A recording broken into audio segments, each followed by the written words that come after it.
মানুষ খাদ্য ছাড়াও কিছুদিন টিকতে পারবে, কিন্তু এই তেল ছাড়া টিকতে পারবে না। যুদ্ধ হোক বা ডলারের শক্তি হোক, সব কিছুর পেছনে কোথাও না কোথাও জড়িয়ে আছে এই তেল। আমরা প্রতিদিন বাস, ট্রাক, গাড়ি চলতে দেখি, আকাশে বিমান উঠতে দেখি, সমুদ্রে বিশাল জাহাজ পণ্য বহন করতে দেখি। এসবের পেছনে যে শক্তি কাজ করছে তার বড় অংশই আসে তেল থেকে। শুধু পরিবহন নয়, কারখানায় উৎপাদন, প্লাস্টিক তৈরি, এমনকি কৃষিকাজেও তেলের বড় ভূমিকা আছে। ট্রাক্টর, সেচ পাম্প, সার তৈরির অনেক প্রক্রিয়াতেও জ্বালানি লাগে। তাই সহজভাবে বললে তেল ছাড়া আধুনিক অর্থনীতি অনেকটাই থেমে যাবে। আর এই কারণেই বিশ্বের বড় বড় শক্তিধর দেশগুলো সব সময় চেষ্টা করে তেলের উৎস এবং তেল যাওয়ার পথ নিজেদের প্রভাবের মধ্যে রাখতে। 1970-এর দশকে ইউনাইটেড স্টেটস এবং সৌদি আরবিয়ার মধ্যে একটি গুরুত্বপূর্ণ সমঝোতা হয়। সেই সমঝোতার ফলে সৌদি আরব আন্তর্জাতিক বাজারে তেল মূলত মার্কিন ডলারে বিক্রি করতে শুরু করে। এর বিনিময়ে যুক্তরাষ্ট্র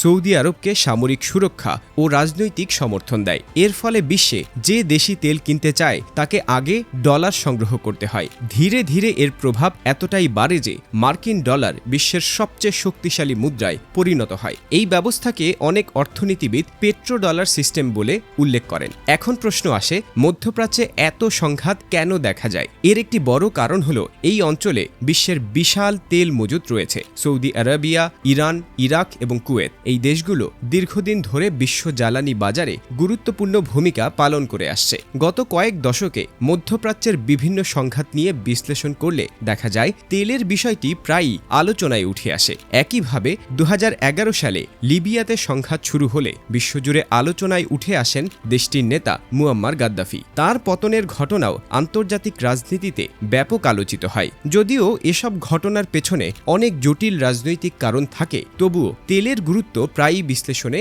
সামনে চলে আসে। তেলের আরেকটি গুরুত্বপূর্ণ বিষয় হলো এটি কিভাবে এক দেশ থেকে আরেক দেশে পৌঁছায়। পৃথিবীতে কয়েকটি গুরুত্বপূর্ণ সমুদ্র পথ রয়েছে যেগুলো দিয়ে প্রতিদিন বিপুল পরিমাণ তেল পরিবহন করা হয়। এগুলোকে বলা হয় চোক পয়েন্ট।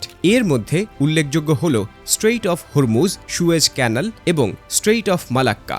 বিশেষ করে হরমুজ প্রণালী অত্যন্ত গুরুত্বপূর্ণ, কারণ বিশ্বের প্রায় 20% তেল প্রতিদিন এই পথ দিয়ে পরিবাহিত হয়। যদি কোনো কারণে এই পথ ঝুঁকির মধ্যে পড়ে বা জাহাজ চলাচল ব্যাহত হয়, তাহলে মুহূর্তের মধ্যেই বিশ্ববাজারে তেলের দাম বেড়ে যেতে পারে। আর তেলের দাম বাড়লে এর প্রভাব সরাসরি সাধারণ মানুষের জীবনে পড়ে। জ্বালানির দাম বাড়লে পরিবহন খরচ বেড়ে যায়, কারখানায় উৎপাদন খরচও বাড়ে। পণ্য এক জায়গা থেকে আরেক জায়গায় নিয়ে যেতে বেশি খরচ হয়। এর ফলে বাজারে চাল, ডাল, তেল, সবজি প্রায় সব পণ্যের দাম বাড়তে শুরু করে। বাংলাদেশ বা ভারতের মতো উন্নয়নশীল দেশগুলো এই পরিস্থিতিতে বেশি চাপে পড়ে, কারণ এসব দেশকে বেশিরভাগ জ্বালানি বিদেশ থেকে আমদানি করতে হয়। তবে বিশ্ব এখন ধীরে ধীরে বিকল্প শক্তির দিকে যাওয়ার চেষ্টা করছে। অনেক দেশ সোলার শক্তি, বায়ু শক্তি এবং বৈদ্যুতিক গাড়ির ব্যবহার বাড়াচ্ছে। এতে তেলের ওপর নির্ভরতা কিছুটা কমানোর চেষ্টা চলছে, কিন্তু এখানেও নতুন ধরনের প্রতিযোগিতা শুরু হয়েছে। বৈদ্যুতিক গাড়ির ব্যাটারি তৈরি করতে দরকার লিথিয়াম, কোবাল্ট এবং কিছু বিরল খনিজ পদার্থ। ফলে ভবিষ্যতে এই খনিজ সম্পদ নিয়েও আন্তর্জাতিক রাজনীতি আরও গুরুত্বপূর্ণ হয়ে উঠতে পারে। বিশেষজ্ঞদের মতে অন্তত 2050 সালের আগে পৃথিবী পুরোপুরি তেলের ওপর নির্ভরতা থেকে বের হতে পারবে না। বরং অনেকেই মনে করেন যখন তেলের মজুদ ধীরে ধীরে কমতে শুরু করবে, তখন অবশিষ্ট সম্পদের ওপর নিয়ন্ত্রণ নেওয়ার প্রতিযোগিতা আরও বাড়তে পারে। তাই তেল শুধু একটি জ্বালানি নয়, এটি বিশ্ব রাজনীতি, অর্থনীতি এবং ক্ষমতার খেলায় একটি বড় ফ্যাক্টর হয়ে দাঁড়িয়েছে।